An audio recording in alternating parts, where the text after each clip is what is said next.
There's another phenomenon too, and that's our value system. And we've all developed value systems of high levels of achievement, and it's rewarded in our culture and necessary. And it brings with it a whole layer of stress in your system. I mean, you're all familiar with the concept of type A behavior. We're not born as type A's. We are taught to be and rewarded to be type A's. Hard driving, competitive, ambitious, at war with time, always trying to do more and more in less and less time, feeling guilty, relaxing, impatient, the slow driver in front of you, get your blood boiling. Type A's have a high level of economic insecurity, never feel secure until they have $1 million in the bank, and even then feel insecure. They're the multitaskers. They're the, talking as they're driving, reading while they're eating, shaving while they're showering. It's us. It's all of us, right? And we think that it's important to help us to meet our objectives and goals, and it is. And there's a downside.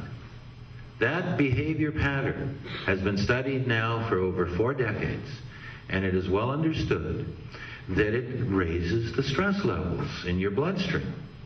I mean, they've actually done studies. They've taken type A's, type B's, put them in the same room, given them the same arithmetic test took blood samples while they were doing the math, and it really wasn't very complicated math, like divide 57 by 17, that sort of thing. But they took blood samples and analyzed them, and found that the people who were really extreme type A's were producing up to 400% more stress hormones in their bloodstream than the type B's that were doing the same task. So just understand that there's a downside that you have to be aware of. That type A's are walking around with a whole other layer of stress that type B's do not have. So that just adds another layer of stress. And of course, every time you worry about such things, anytime you worry about anything, every time you have a negative thought or feeling or emotion, adrenaline will pour into your bloodstream. And if you're a worrier, if you're a pessimist, if you expect the worst to happen before it happens, well, let me tell you, just so you don't get disappointed, the stress is flowing through your system. And the reverse is also true. Positive thoughts, positive emotions set off healing hormones in the system.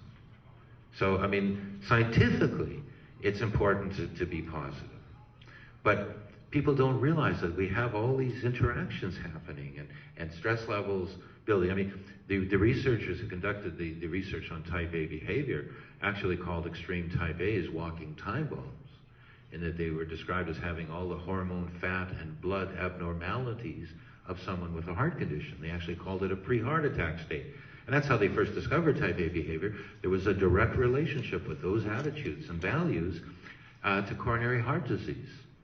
So I'm not saying that you can necessarily or want to change those behaviors, but understand that those behaviors bring with it additional stress, this additional strain in your system.